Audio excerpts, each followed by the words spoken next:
Gente, então, muito boa noite. Como o Rodrigo disse, meu nome é Anete Domingos. Eu trabalho, frequento a Associação Espírita Célia Xavier, no Prado, na região oeste de Belo Horizonte. E é com muita alegria que eu aceitei o convite do Rodrigo e agradeço muito de estar aqui com vocês hoje falando sobre a importância do trabalho. Eu vou começar com um texto que eu acho que diz para a gente de uma forma bem bonita e bem profunda sobre o trabalho.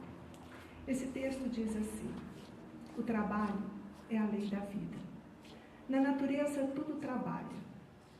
Trabalha os vermes na intimidade da terra, tornando-a úmida e fazendo assim brotar o humus para alimentar as plantas. Trabalham os pássaros na confecção dos próprios ninhos e na disseminação do pólen das flores. Trabalham as flores, doando ao ar o seu perfume e permitindo o nascimento dos frutos. Trabalham os insetos na polinização das flores e fazendo o papel que lhes cabe na estrutura do ecossistema.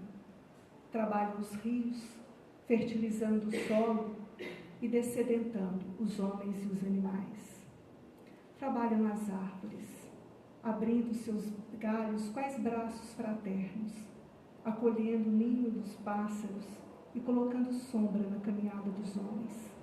Trabalha igualmente o sol, estendendo também os seus raios quentes e luminosos, espancando as trevas e favorecendo a vida. Trabalham os oceanos, guardando na sua intimidade milhares de formas de vida e transportando em suas ondas as embarcações, permitindo assim a ligação dos continentes.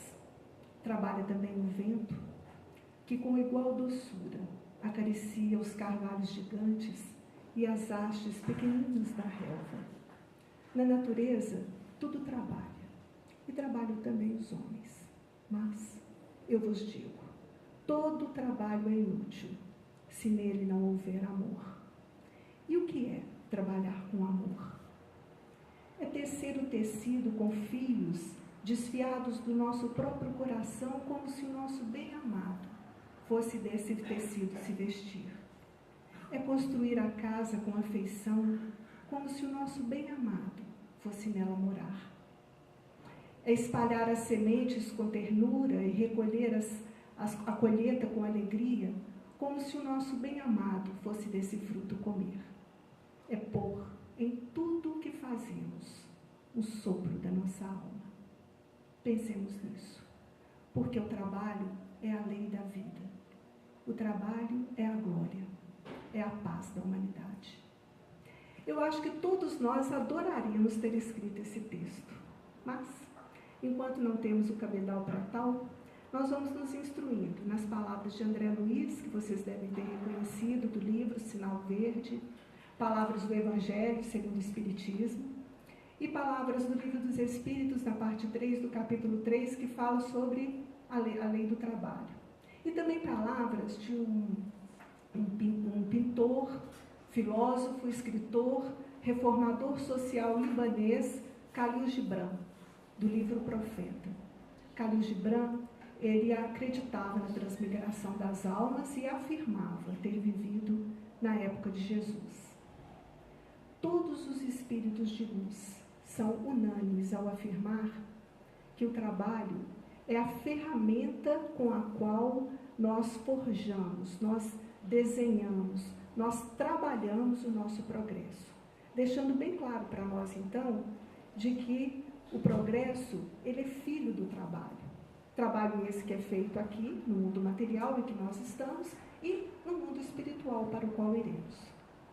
E não são só os espíritos de luz. Na verdade, todos os homens de envergadura moral também são unânimes em dizer que é pelo trabalho que nós vamos conquistando a nossa dignidade, o nosso respeito pessoal e o respeito da comunidade em que nós vivemos.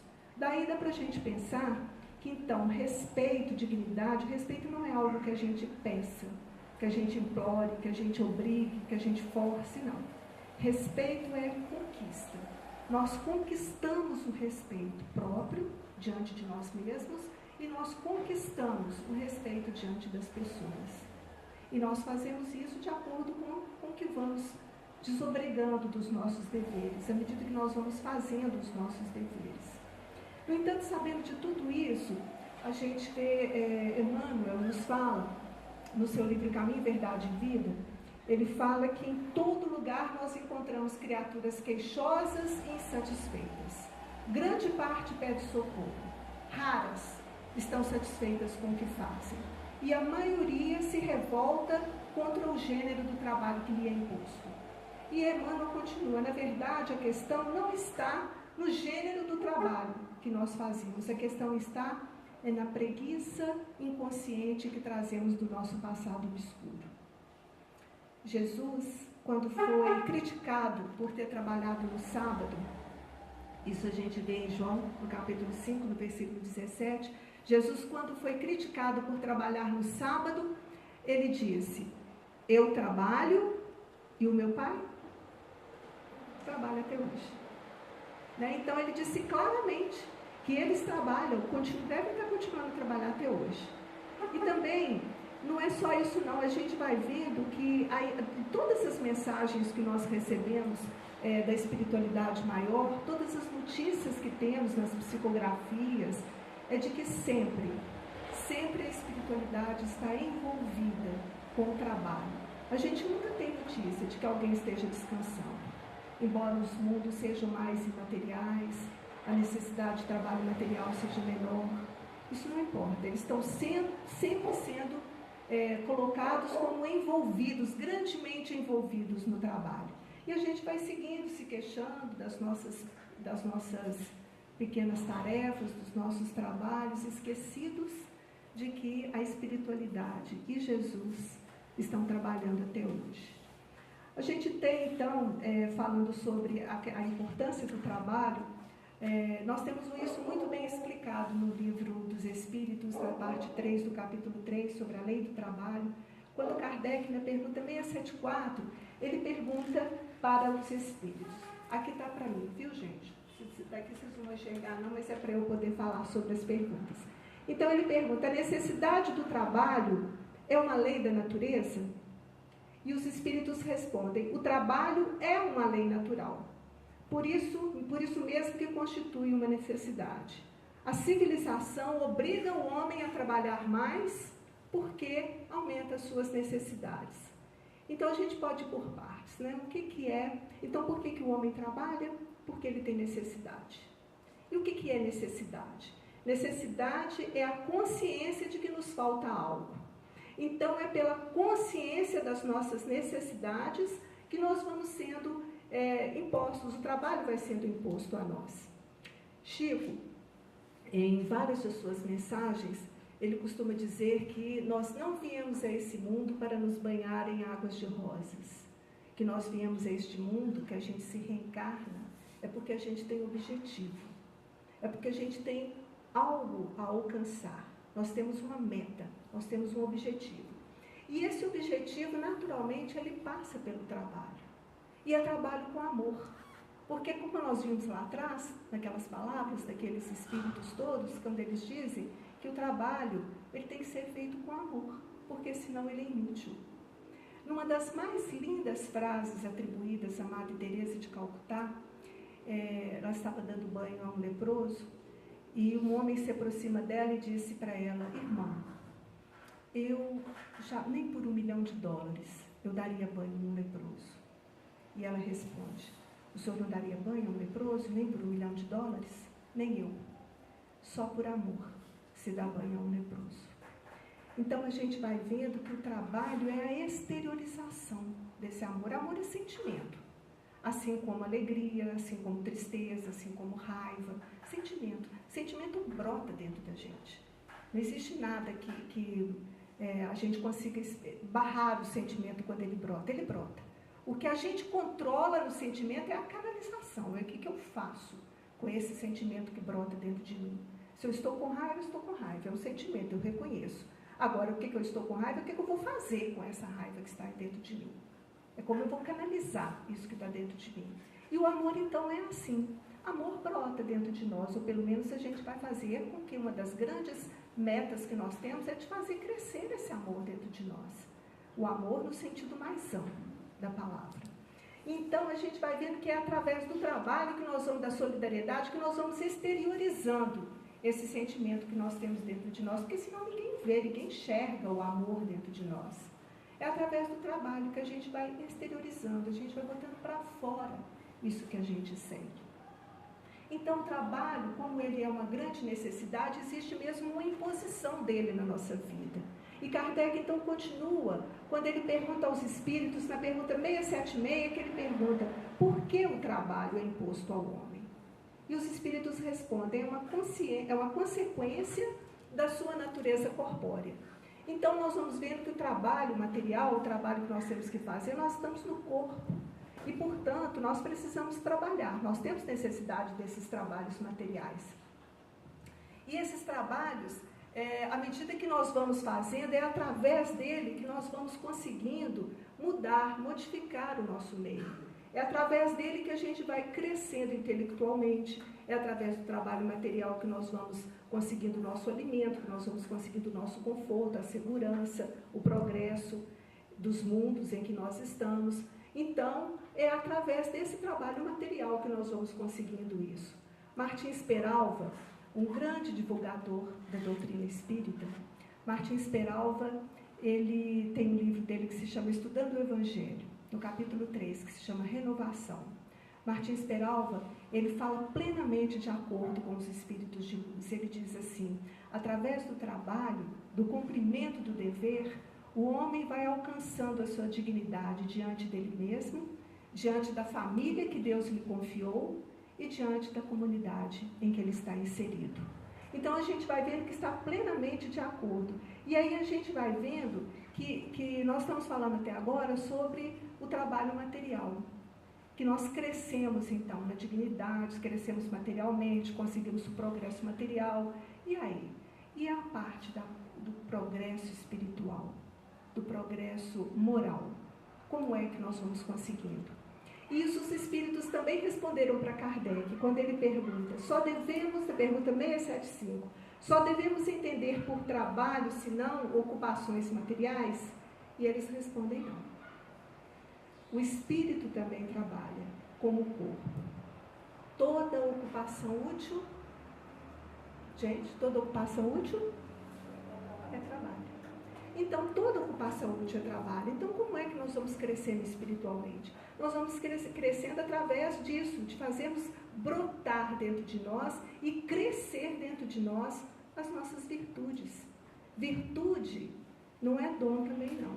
Nós não nascemos virtuosos. Nós nascemos ignorantes, simples, ignorantes, e não nascemos virtuosos. A virtude ainda é procura. A virtude também é um trabalho que nós temos que fazer, e fazer crescer dentro de nós essas virtudes. Trabalho espiritual, nós estamos trabalhando todas as vezes que estamos colocando em prática e desenvolvendo as nossas virtudes. Então, toda vez que eu calo a uma ofensa, eu estou trabalhando espiritualmente. Todas as vezes que eu seguro para não dar continuidade a uma fofoca, eu estou trabalhando espiritualmente. Todas as vezes que nós entregamos o pão ao faminto, eu estou trabalhando espiritualmente. Todas as vezes em que a gente resiste à preguiça que nos agarra para fazer as coisas, estamos trabalhando espiritualmente. Então, toda ocupação útil é trabalho. E o trabalho espiritual, assim como o trabalho material, todos dois são muito importantes. Mas a gente vai pensando, e aí? Aquelas pessoas, aqueles que pensam então que o trabalho é só o trabalho material, eles laboram no engano. Porque o trabalho espiritual, se é uma pessoa que não tem mais necessidade de ganhar, de ter dinheiro, já tem dinheiro suficiente para o pão de cada dia, então ele estaria isento do trabalho. E não é o que os espíritos nos respondem. Quando Kardec pergunta, o homem que possui bens materiais para assegurar sua subsistência está liberto do trabalho? E eles respondem, do trabalho material talvez. Né? Mas ele não está isento da obrigação de se tornar útil a si mesmo e aos semelhantes. Quanto mais ele ainda tem a obrigação de crescer, então, intelectualmente, ele tem a obrigação de crescer moralmente, quanto mais, mesmo o homem que já é permitido ter o pão de cada dia, sem o esforço, sem o suor da fronte, mais ele talvez esteja obrigado a trabalhar de uma forma em que ele faça crescer a si mesmo, aos necessitados, àqueles que estão ao seu lado. Então, mais ele tem essa condição e mais tem essa obrigação dentro do seu desenvolvimento, dentro daquilo que ele já consegue moralmente fazer. Então, a gente vai vendo que se não tem ainda, nem do trabalho espiritual não escapa, nem do trabalho material escapa, então a gente vai entendendo que nada de folga, porque o trabalho é lei. E se o trabalho é lei, ele atinge a todos, ele não isenta ninguém. Se isentar alguém, não é lei. Portanto, o trabalho vai vendo para a gente que ele é realmente uma imposição, que ele é realmente uma lei natural debaixo da qual todos nós estamos. Agora, nós vamos ver, por exemplo, que a natureza dos trabalhos podem até mudar, né? A gente diz assim, é claro que um pintor, um escritor, o escultor, né? Eles não têm o mesmo tipo de trabalho, guardando todo o respeito a todos os trabalhos que tem de um professor, não é o mesmo de um pedreiro, de um faxineiro. Pergunte para um professor, tem professor aqui, gente? Tem algum professor? Não? Pergunte a um professor se ele acha, por exemplo, que ele despende menos energia do que um pedreiro. Ele pode não despender energia dos músculos, né, do corpo, mas despende energia mental, energia emocional, energia espiritual, ele despende, talvez tanto quanto. O que nos leva a pensar que todos nós sofremos as pressões da vida, para que desperte dentro de nós os bens espirituais que dormem em nós. Todos sofremos essa pressão da vida. Joana de Ângeles tem um livro dela que se chama Estudos Espíritas. Nesse livro, Joana de Ângeles traça um paralelo entre o trabalho que ela chama de trabalho remunerado e o trabalho que ela chama de trabalho abnegação. Então, ela diz, diante do trabalho remunerado, com o trabalho remunerado, o homem modifica o meio. Com o trabalho espiritual, ele modifica o seu interior. E ela diz, todo trabalho abnegação, trabalho abnegado, que não ocorre remuneração, nem permuta de remuneração, o homem vai modificando o seu interior e se torna instrumento da misericórdia divina para a felicidade de todos. Felicidade de todos. E nós estamos incluídos nesse todos, com toda certeza. E qualquer um de nós que já teve a oportunidade, eu acredito que todos nós tenhamos, de fazer algum trabalho abnegado, algum trabalho voluntário, aquele que não corre permuta de dinheiro, a gente vai vendo que no mínimo, nós saímos com uma grande alegria. É uma satisfação íntima. Então, por aí a gente vai vendo como nós somos instrumentos da misericórdia divina, começando por nós mesmos. Então, não resta dúvida sobre o trabalho abnegação, sobre a importância que Joana dá para o trabalho abnegação nesse livro. Trabalho abnegação serve, inclusive, para terapia de desobsessão. Tem um livro de Chico Xavier, que se chama Chico Xavier, Casos Inéditos, escrito por Eimar Muniz de Oliveira. Nesse livro, ele conta que uma vez no grupo Espírita da Prece, em Uberaba, apareceu uma mulher bem vestida, elegante, que tinha um olhar, de vez em quando, um olhar que tinha um certo devaneio e que mostrava que poderia estar sendo vítima de algum tipo de obsessão. Essa mulher, então, foi procurar Chico para pedir uma orientação. E ele contou para ela a seguinte história. Uma mulher sofria muito com o ataque de obsessores. E acontece que essa mulher foi orientada ou teve uma intuição de fazer um trabalho, de trabalhar para os desvalidos. Então, ela se agarrou lá com as agulhas, com as linhas e começou o trabalho. Não só durante os dias da semana, não só de segunda a sexta, mas segunda até sexta, sábado, domingo, feriado, dia santo, e aquela mulher ficava ali trabalhando. E os espíritos obsessores, de vez em quando, diziam, vamos lá, rapaz, vamos ver como é que está a fulana. Aí chegavam lá e ela estava lá, com a mente ocupada no seu trabalho, o tempo todo. E eles, então, iam embora. E o tempo ia passando, o tempo ia correndo. E se passaram 10 anos. Depois de 10 anos, eles resolveram desistir. Aí, então, eles disseram, com essa daí não vai ter mais jeito, não, né? É melhor a gente, então, começar a procurar alguém que a gente consiga alcançar a sintonia. No momento em que ela entrou para o trabalho, ocupou a mente com o trabalho abnegado, ela saiu da sintonia daqueles obsessores. Então, desobsessão pela terapia do trabalho. A prece e o trabalho, eles são os nossos mais fortes antídotos, os nossos mais eficazes instrumentos contra os ataques do mal. Uma vez que eles quebram, ajudam, consertam as nossas imperfeições e vão nos disciplinando na nossa vontade. É bem verdade que a prece sozinha, apesar de ser importante, ela tem que ser acompanhada pelo obrar, ela tem que ser acompanhada pelo trabalho, porque é um conjunto de coisas. Nós não vamos ficar simplesmente murmurando, desejando e pedindo. É preciso que a gente faça a parte de cada um.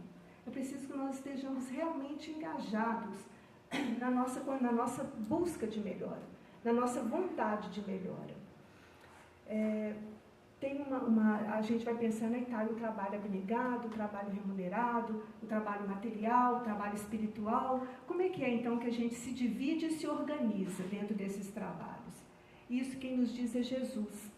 Em Lucas, no capítulo 10, em que Jesus esteve em Betânia para visitar Lázaro e foi recebido por Marta e Maria, as irmãs de Lázaro.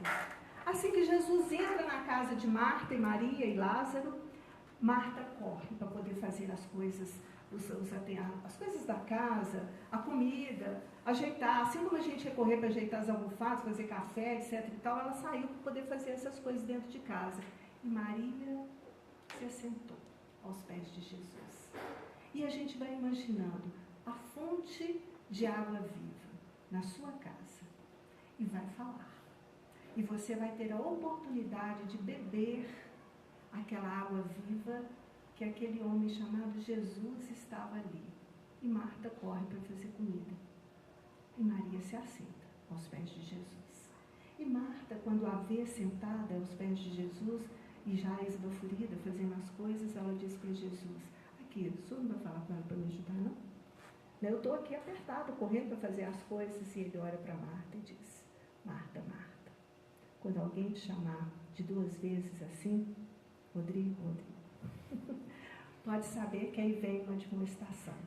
E foi assim que ele disse: Marta, Marta, não vos ansieis, você está por demais ansiosa.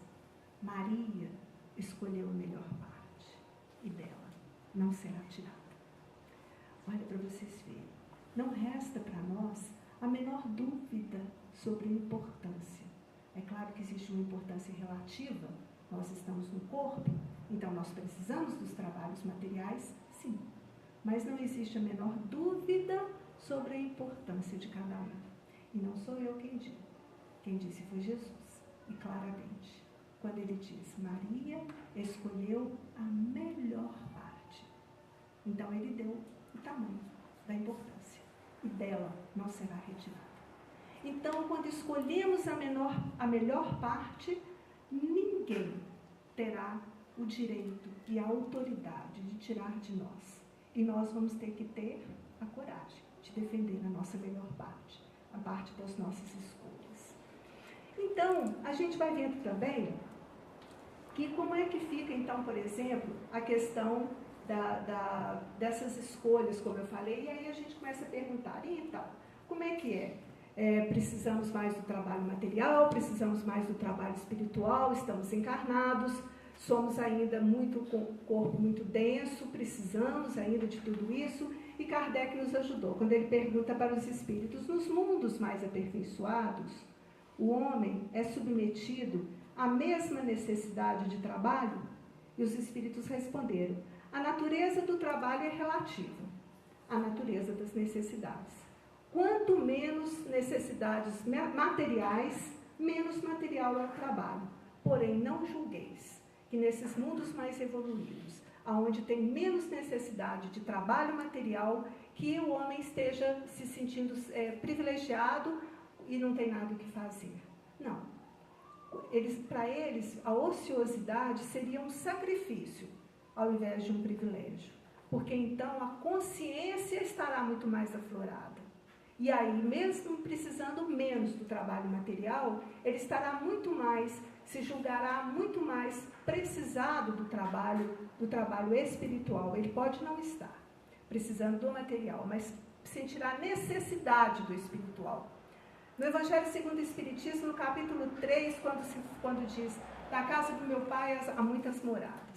Então a gente vai vendo que os mundos vão evoluindo desde os primitivos, passando por provas e expiações, mundos regenerados, mundos felizes, mundos celestes.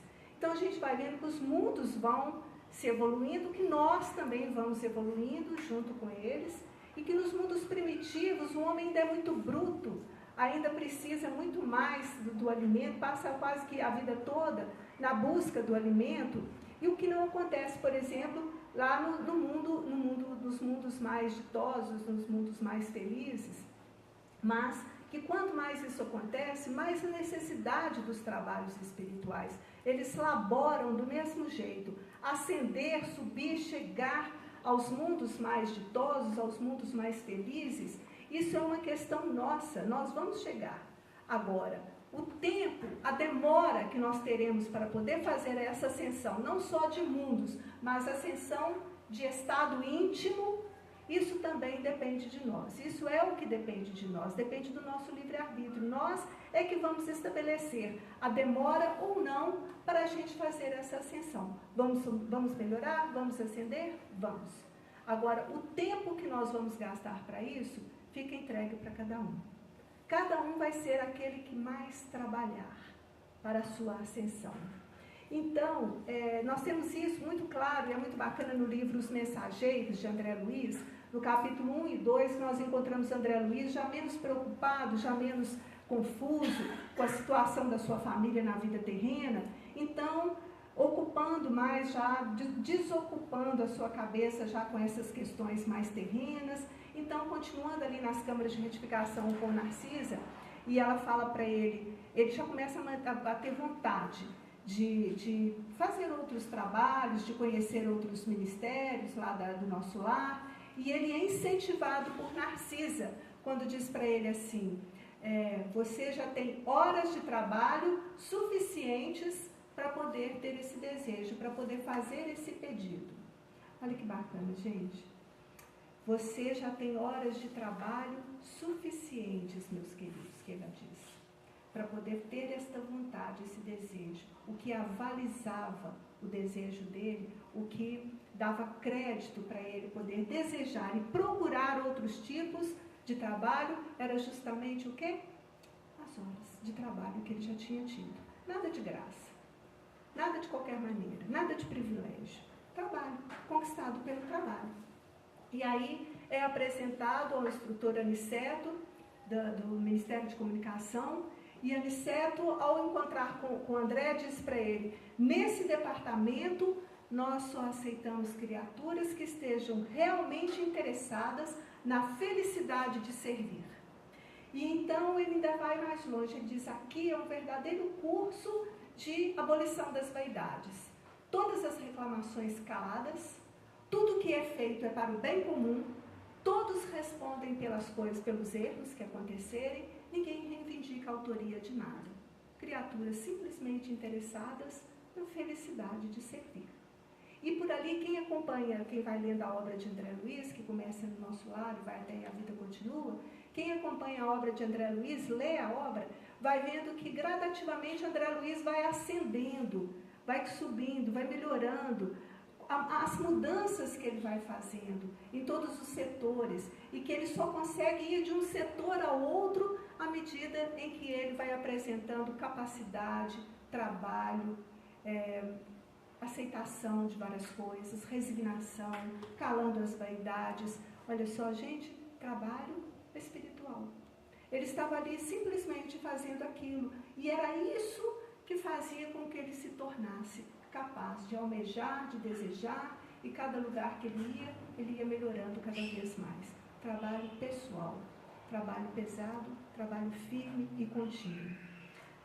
A gente vai vendo também que não é só... Tem um livro que se chama Tudo Começa com a Prece. Não é um livro espírita, é um livro de um espírito de muita luz. É o livro de Madre Teresa de Calcutá. Assim como existem livros em que relatam episódios, né, de Chico Xavier, etc. e tal, também existe esse livro de Antônio Stern. Esse livro chama-se Tudo Começa com a Prece, e esse Antônio Stern, ele faz uma compilação, um ajuntamento de palavras, de episódios, de trabalhos, de pessoas que falavam sobre Madre Teresa, e uma das coisas que ela vai dizendo, assim, tão de acordo com aquilo que a gente viu nos outros espíritos de luz que mandam para nós as suas mensagens, ela diz assim: você pode estar exausto de trabalhar, você pode morrer de trabalhar, mas se você não puser amor naquilo que você faz, todo o seu trabalho será inútil, porque trabalho sem amor é escravidão. Ouviram isso já em algumas outras citações, gente? Ouviram? E isso aí vai mostrando para a gente o quanto que esses espíritos de luz são realmente coesos naquilo que pensam, como que as mensagens deles têm a mesma linguagem, a mesma tônica, a mesma mensagem. E ela ainda vai mais longe quando ela fala assim, ela vai mais longe, ela não dá paz. Ela diz assim, à medida que vamos trabalhando, vamos nos tornando santos. O que quer dizer? Que nós vamos evoluindo, que nós vamos melhorando. Então ela vai dizendo, santidade não é luxo, não é para algumas pessoas. Santidade é para mim, é para você, santidade é para todos nós. Santidade é um dever que nós temos que procurar correr atrás e fazer esse dever, porque todos nós precisamos ser santos. Não é lindo? Quando ela fala isso. Então a gente vai vendo que esses espíritos de luz, como Madre Teresa, Irmã Dulce, Chico Xavier, etc, tal, que a gente conhece, eles já não precisariam estar aqui reencarnando em mundos de provas e expiações como o nosso, mas continuam vindo. Eles continuam vindo de uma forma missionária, que eles costumam vir. Porque apesar de já habitarem mundos muito diferentes dos nossos, ainda estão trabalhando para a sua ascensão. A ascensão é contínua. Nós temos trabalho para toda uma eternidade. Então, quando a gente pensa que a gente já está melhorzinho em alguma coisa, se eu já estou melhorzinha na minha indulgência, pode ser que eu ainda esteja muito atrás, muito ruim na minha vaidade, no meu egoísmo, na minha prepotência. Então a gente vai vendo que isso é trabalho. Não é à toa que é trabalho para toda uma eternidade, porque nós temos que melhorar em todos os aspectos. E esses espíritos vão vindo e reencarnando no meio de nós para provar para a gente, para mostrar para a gente o quanto que isso é possível. Irmã Dulce, nos seus trabalhos na Bahia, Irmã Dulce, tuberculose bilateral, já ficava deitadinha na cama dela, já não tinha mais forças físicas para o trabalho, deitadinha na cama dela, ficava sorrindo. E um dia uma enfermeira perguntou para ela, irmã, a senhora está sorrindo? Aí ela disse, estou feliz. Feliz por quê, irmã? Ela disse, estou trabalhando muito. Como assim, irmã, trabalhando? A senhora está aí deitadinha, quietinha? Ah, minha filha, todas as vezes que respiro e que o ar entra, eu inspiro, que o ar entra com essa dificuldade, eu digo, graças a Deus. Todas as vezes que eu expiro, com essa dificuldade o ar sai, eu digo, louvado seja Deus. Estou rezando, estou em prece. E espero que a minha prece esteja chegando a todas as criaturas que estão doentes como eu. Então por aí a gente vai vendo que Irmã Dulce, esse espírito de luz, também não parava de trabalhar. Embora já tivesse feito por demais, ainda estava trabalhando, nem que fosse só na prece. E a gente não precisa, na verdade, de procurar Deus nas terras distantes.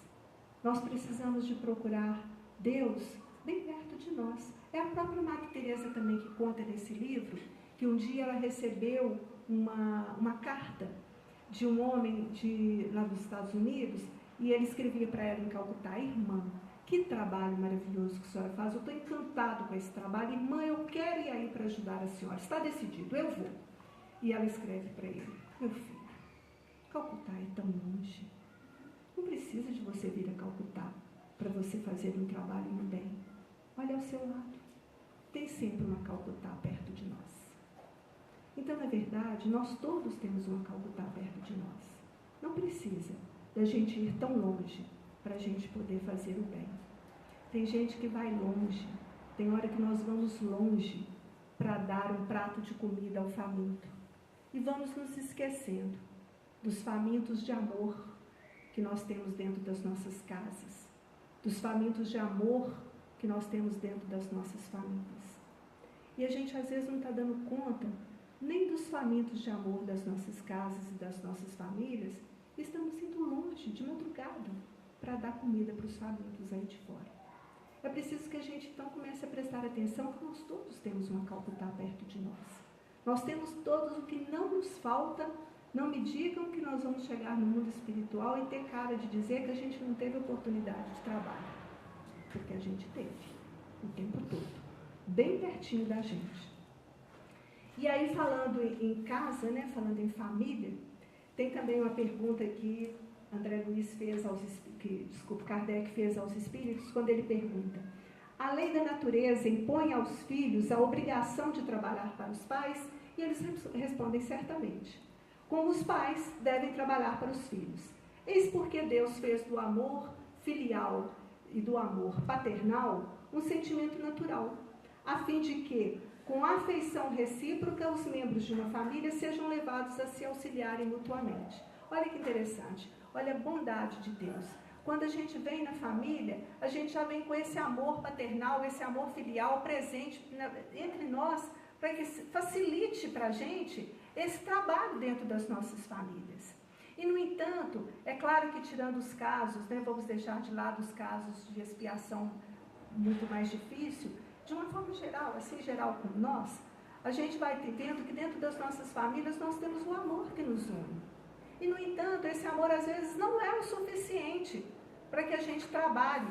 Tem hora que é tão mais fácil nós conseguimos perdoar um estranho e não conseguimos perdoar o irmão. E não conseguimos perdoar o pai. E não conseguimos perdoar o marido. E não conseguimos perdoar os filhos. E às vezes a gente é capaz de distribuir esse perdão do lado de fora. Então, na verdade, a nossa casa é mesmo a nossa primeira lavoura, é mesmo a nosso primeiro campo de trabalho. É ali que nós vamos treinando para que a gente consiga fazer isso aí do lado de fora. E olha para vocês verem que interessante, que quando os pais têm filhos, né, geralmente a gente pergunta, eles falam, vou instruir, vou educar. Instruir e educar é o mínimo que nós temos que fazer quando temos filhos. Nós temos que ir mais além disso. Além de instruir e educar, nós precisamos exemplificar, nós precisamos evangelizar, para que nós estejamos realmente nos desincumbindo corretamente da nossa missão. Missão que pedimos, que com certeza pedimos para ter. Então nós estaremos desincumbindo, fazendo, olha bem como que a família se torna mesmo a nossa primeira lavoura, nosso primeiro campo de trabalho. É muito importante para quando a gente sair para outros campos, que a gente se questione como é que anda o campo que é dentro da nossa casa. Como é que anda a lavoura de dentro da nossa casa. Porque é dentro de lá que nós vamos aprendendo, nós vamos treinando. Nós vamos treinando conviver com a mulher, com o marido, nós vamos treinando conviver com os filhos, e aí vai conviver com a sogra, que tem gente que acha que é mais difícil, né? Conviver com os cunhados, as coisas vão indo. Então a gente vai aprendendo dentro da família, a gente vai aprendendo a conviver com aqueles que nós viemos com sentimentos mais fortes. É o sentimento paternal, o sentimento filial, né? O sentimento fraterno. Então ali dentro é o nosso primeiro treinamento. A única coisa, a gente vai ouvindo então que toda ocupação não tinha trabalho, que trabalho material, trabalho espiritual, e uma das coisas, tudo é trabalho. Mas acontece que Joana de Ângelos tem um livro dela muito bacana que se chama Episódios Diários. Nesse livro, ela fala que a única coisa que o trabalhador tem que tomar muito cuidado é com a hora vazia. Então ela diz, cuidado com a hora vazia, sem ocupação, sem objetivo. Nessas horas, nesses intervalos, nesses espaços mentais, a mente engendra mecanismos de evasão e delira. Cabeça ociosa é perigo à vista. Mãos desocupadas facultam o desequilíbrio que se instala. Grandes males são engendrados nesses espaços mentais em aberto. E ela vai seguindo. Se por um acaso te visitar a hora vazia, preencha-a com uma leitura salutar, uma conversação positiva, um trabalho que aguarda oportunidade para ser feito, uma atividade que te dê prazer. Quanto mais o homem ocupa esses espaços mentais que ele tem vazios, que na vida vai acontecendo da gente ter hora vazia, quanto mais a gente ocupa esses espaços, mais o homem vai crescendo e arregimentando forças para o seu crescimento. E ela continua aconselhando, faz uma agenda de realizações, de visitas, de estudo para as suas horas vazias. E você vai ficar impressionado de ver os tesouros de alegria e paz que você terá regimentado. Hora vazia? Nunca. Isso é Joana de Ângeles quem nos diz. E olha só, gente, que interessante, porque então a gente vai falando nisso, sobre hora vazia, sobre o trabalho, sobre tudo. Uma pessoa um dia me perguntou, mas e aí, como é que é esse negócio? A gente não descansa, não? Toda a vida, esse negócio, vocês falam disso, de trabalho. E como é que a gente descansa? Tem descanso, não? Os Espíritos responderam para nós. Pergunta 683, do Livro dos Espíritos. Qual é o limite do trabalho? Hein? Limite das forças. Aí, tá vendo? Isso aí a gente guarda rapidinho, né? É o limite das forças. Esse é o limite do trabalho. Uma vez, Francisco de Assis estava trabalhando na lavoura, lá perto da sua igreja, quando dele se aproxima Frei Leão, seu eterno companheiro, e diz para Francisco, irmão Francisco, meu pai, conheço um homem que tem um burrinho velho e doente, e esse homem maltrata esse burrinho, obrigando-o a trabalhar, nessas condições em que ele se encontra. Francisco para o seu trabalho e diz, um homem tem um animal velho e doente? Tem. Obriga-o a trabalhar? Obriga. Monta nele? Monta-o. E esporeia-o sem dó. E Francisco diz para ele, irmão, traga esse homem aqui para que eu possa demoestá-lo. Não se faz isso com um animal que está velho e doente. E o Frei Leão diz para ele, esse homem sois vós, meu irmão, que maltrata esse seu corpo velho e doente, obrigando-o a trabalhar quando já não tem forças mais. Irmão Francisco arregala os olhos, já cegos, e cai de joelhos, e diz, meu burrinho, me perdoe. Não sabia que estava maltratando tanto. Não tive essa intenção. Vou mudar a minha conduta, porque preciso tanto de vós para a minha caminhada. Divaldo Franco, num dos seus seminários que se chama Perdão e Auto-Perdão, ele relata uma experiência pessoal. Ele diz assim, depois de um dia inteiro de trabalho, em que eu fiz viagens, palestra, e cheguei à Mansão do Caminho, que é a sua obra, lá na Bahia. Cheguei à Mansão do Caminho e fui atender aos necessitados naquele dia. E comecei o trabalho às 6 horas da tarde. Quando chegou às 3 horas da madrugada, eu já estava cansado. E chega uma mulher, uma lavadeira, passadeira, e chega com uma conta de luz atrasada e diz para ele, irmão Divaldo, o senhor precisa me ajudar. E ele diz o que posso fazer. Então ela fala, eu sou lavadeira, eu sou passadeira, minha conta de luz, de água estão atrasadas, o senhor me ajuda a pagá-las? E ele disse, não carrego dinheiro no bolso. Isso ele dizia no seminário, não carrego dinheiro no bolso, só carrego documento, a caneta e o lenço. Quem carrega o dinheiro é Nilson. Nilson é um colaborador da casa. Quem carrega o dinheiro é Nilson, o karma é dele, ele que paga as contas. Eu só carrego o lenço e o documento. Então, ele disse, Nilson já havia ido dormir. Então, ela disse, minha irmã, eu não vou poder ajudá-la porque eu não tenho dinheiro aqui no meu bolso. Passe amanhã no serviço social às 10 horas da manhã que eles irão ajudá-la. E ela exagerou um pouco. Não posso amanhã. Se eu tiver de passar às 10 horas, pode ser que a companhia já tenha cortado a minha luz. E ele falou que, como ela continuava insistindo, e ele dizendo que não tinha o dinheiro, e ela fosse insistindo, e já eram 3 horas da manhã, e ele estava cansado, ele falou, me irritei. Ele falou, tenho essa característica, quando me sinto muito cansado, eu me irrito. Então eu me irritei e ela insistia muito, eu já ia abrir a minha boca para poder falar alguma coisa que com certeza eu não devia, quando atrás dela apareceu Joana. E espírito de luz, quando pega no flagra, prepara. E ela disse para ele, Divaldo, qual é o problema? Ele disse, nada, minha irmã. Então, por que é que você está assim irritado? Ele falou, com aquela cara de anjo barroco. Nessa hora, o diálogo já era mental. Não, minha irmã, é que essa senhora está querendo que eu pague a conta dela. E eu não tenho dinheiro, a senhora sabe. Aí ela falou assim, o Nilson tem. Aí ele disse, o Nilson já foi dormir. E ela fala, Divaldo, existe uma mesa entre vocês. Nessa mesa, existe uma linha sutil dividindo essa mesa. De um lado está quem precisa pedir. Do outro lado está quem pode ajudar. Se você não está satisfeito com o lado que está ocupando, pode pedir para mudar de lugar. Aí ele disse, não, minha irmã, não é o caso. Aí começou a ladainha. É que já são 3 horas da manhã e estou cansado. Ela disse, Divaldo, você está no lugar que gosta, fazendo aquilo que quer. Se você não dá conta de fazer aquilo que precisa fazer, com a maneira como deve fazer, descanse. Ou então, peça para trocar de lugar. Ele olhou e, não, irmã, não será preciso. Olhei para o lado, o primeiro que passou, eu agarrei rapidinho e disse, mande chamar o Nilson. Então, olha só, o trabalho é necessário, o trabalho é importante, o trabalho é lei natural e o trabalho é a imposição da nossa vida. Mas cuidemos do nosso burrinho, porque precisamos dele também. Assim como Francisco, nós também precisamos muito dele para a nossa caminhada. E aí, às vezes, esse limite também vai chegando pela idade, né, pelas condições do nosso corpo.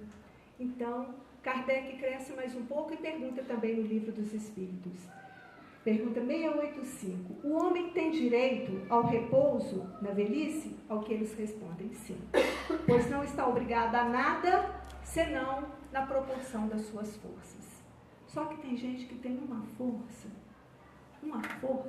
que parece que para eles não tem um limite da idade. A gente vai vendo aí muitos casos conhecidos, como Benjamin Franklin, que aos 81 anos de idade ajudou na formulação da Constituição Americana. Cândido Rondon, com mais de 90 anos, era encontrado nas matas brasileiras trabalhando. Nós temos aí Cora Coralina, uma escritora, linda a obra de Cora Coralina, que só começou a escrever depois dos 60 anos de idade, porque o marido não permitia que ela escrevesse antes. E ela mal tinha o curso primário. E escreveu muitas obras que a gente lê. Aos 88 anos, ela lançou Becos de Goiás, uma das mais lindas obras de Cora Coralina. E aos 94, Confissões de Aninha. Cadê a idade para essa mulher? A gente vai vendo Chico Xavier.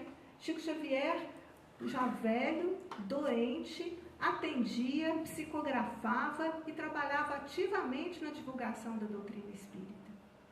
A gente tem também Miguel Ângelo, com 89 anos de idade, um dos grandes gênios da pintura, escultura, arquitetura, que com 89 anos de idade, quando morreu, ainda estava fazendo a cúpula, né, da igreja de São Pedro, em Roma. 89 anos de idade. E Roma inteira é cheia de obras de Miguel Ângelo. Nós temos aí também Rubem Alves. Rubem Alves, mês passado, desencarnou aos 80 anos de idade, em pleno voo, escrevendo muitas coisas que servem para nós como meditação, como autoconhecimento. Teve uma pneumonia e desencarnou, mas em pleno voo.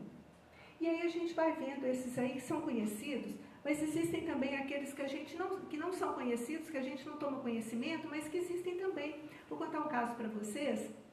Existia uma mulher, nós fazíamos um trabalho no asilo, lá, esqueci o bairro, lá em Belo Horizonte, E nós fazíamos um trabalho lá íamos assim uma vez por mês nesse asilo e levávamos, além das coisas que elas precisavam, passávamos lá umas horas conversando, cantando, brincando com elas. Existia uma mulher que ficava, uma velhinha como elas, que ficava ali no meio, ela chamava-se Dona Maria Santos, cega de um olho. E enquanto nós estávamos ali brincando e conversando com aquelas outras senhoras de lá, ela corria o tempo todo, ajeitava a cobertinha nos joelhos de uma, ajeitava a almofadinha nas costas da outra, segurava a canequinha de café com leite para me entornar daquela que tremia a mãozinha, chamava a enfermeira para poder levar a outra ao banheiro, levava a Dona Rosa, que esquecia o radinho, onde quer que fosse, ela esquecia o radinho, e vinha a Dona Maria atrás dela carregando o radinho. Na hora que ela sentava, ela já punha o radinho no colo dela, porque ela já sabia que ela ia pedir. Então, a gente ia vendo, ela ria e dizia para nós: nossa, não tenho sossego nessa casa, trabalho demais. E trabalhava mesmo. Trabalhos assim, pequenininhos para alguns, tão importantes para aqueles que precisam. Tem hora que tem as pessoas não estão precisando dos nossos trabalhos, dos nossos músculos, não estão precisando dos nossos trabalhos braçais. Tem hora que tem gente perto de nós precisando dos nossos trabalhos amorosos, precisando do nosso sorriso, precisando da nossa boa vontade, precisando do nosso bom humor, precisando do nosso ouvido. Então, a gente não precisa dizer nada. Ela nem quer, ela só quer ser ouvida. E a gente, às vezes, não tem essa paciência. Acha que é pouco para nós. É muito para quem sofre de solidão. Então, nós precisamos de entender que o trabalho nós não vamos ter. Nós não vamos ter nenhum atenuante ao chegar no mundo espiritual e dizermos que não tivemos chance de trabalhar, que não tivemos oportunidade de trabalho. Que o que mais nós temos é oportunidade de trabalho. Então, nós vamos... não sei, dá mais um minutinho, né, Rodrigo? Então, nós vamos ter também, a respeito, quando a gente fala do excesso, então nós temos o excesso... Até as 9, tá. Então, nós vamos tendo também um exemplo de que o excesso também deve ser evitado, não só nessas questões de idade e tudo, mas, por exemplo, tem também no Evangelho segundo o Espiritismo, no capítulo 17, que fala sede perfeitos, no item 9, que fala sobre os superiores e os inferiores. Então, eles dizendo que a riqueza e a autoridade são permissões que Deus tem conosco para nos testar, são provas para a gente. E que a riqueza e a autoridade, ela pode ser retirada no momento em que lhe aprouver. Temos isso como missão, mas para poder desenvolvermos bem, passarmos por isso, que quando estamos numa superioridade física relativa, né, como encarnados, que nós temos subalternos que trabalham para nós, não significa que subordinados sejam escravos da nossa vontade. Que todos nós seremos responsabilizados. Aquele que é senhor será responsabilizado pela sua boa ou má diretriz. E que tudo que os seus subordinados fizerem por causa dessa boa ou má diretriz, nós estaremos junto com eles. Se por causa de uma má diretriz, algum subordinado nosso incorrer em alguma falta, responderemos junto com ele. Em compensação, se fizerem boas obras, dependendo da nossa boa diretriz, colheremos os frutos de alegria também com eles. Chico Xavier, numa das perguntas que eles faziam muito para ele dizia: Deus me livre sobre os políticos, né? Ele dizia: Deus me livre de tamanha responsabilidade, rezemos por eles, porque é muita responsabilidade ter sobre suas cabeças o destino de tantos, o bem-estar de tantos. Rezemos por ele.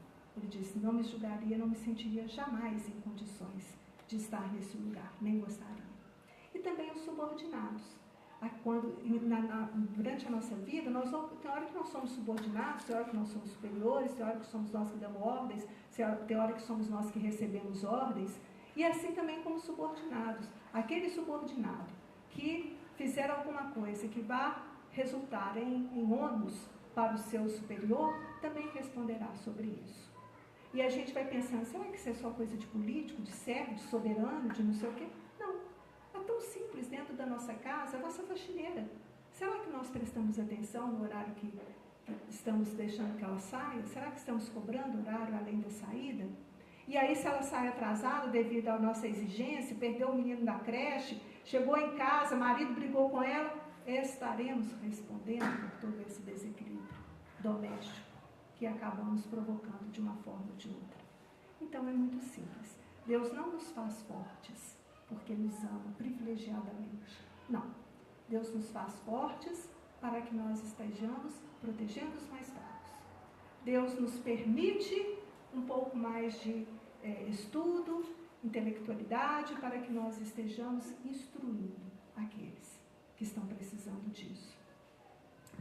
Olha só, é um assunto muito denso, muito grande, que a gente não pretende, não tem a intenção de esgotar, porque tem muitas outras coisas que podemos estudar, né? Mas eu vou finalizar com as palavras também de Martins Peralta, quando ele fala que nós estamos recebendo da espiritualidade, constantemente nós estamos recebendo mensagens que diz para nós sobre a necessidade do uso concomitante, ao mesmo tempo, do trabalho e do estudo. Ele diz, as pessoas, criaturas, que só ficam estudando, né, e não trabalham, o estudo em excesso, ou somente o estudo, faz com que nós sejamos, às vezes, impulsionados a nos tornarmos criaturas puramente intelectualizadas. E isso pode fazer que nós sejamos arremessados a uma arrogância, a uma petulância e a vaidade, decretando assim o fracasso da criatura. Plenamente de acordo com Emmanuel, quando ele fala em se tratando de doutrina espírita, nós temos que aprender, estudar e aprender, entender, que aquilo que aprendemos nós temos que entender, tem que modificar a criatura, para que possa sair na prática para o meio, em forma de trabalho. De que nos adiantaria, continua Emmanuel, passarmos uma encarnação inteira, folheando livros, livros e livros, decorando lindas mensagens de amor, se não prestamos atenção nos desvalidos do caminho, se não estivermos atentos à fome dos famintos, dos pobres, à nudez dos desvalidos, à demência e à solidão dos encarcerados, ao desespero dos portadores de doenças incuráveis, de que nos adiantaria? E Joana também, em cima, ela diz no seu livro Convites da Vida, ela fala, seja qual for a sua situação social ou financeira, trabalha. O trabalho, o estudo e o trabalho são os nossos protetores, é o nosso mais eficiente antídoto contra os ataques do mal. E é luz na caminhada dos homens, das criaturas que buscam a felicidade. Por isso, em qualquer circunstância, aproveita a oportunidade e trabalha. Eu vou agradecer a atenção de vocês aqui hoje e mais do que isso, eu estou agradecendo ao Rodrigo e a vocês a oportunidade desta noite que eu tive de trabalho. E nós vamos pedindo a Deus e a Jesus, o nosso Mestre Maior, que durante toda essa semana nos faça sempre atentos a todas as oportunidades, que não percamos todas as nossas oportunidades de trabalho. E que assim seja. Muito obrigada. Então, fazendo a prece de encerramento, Senhor Jesus,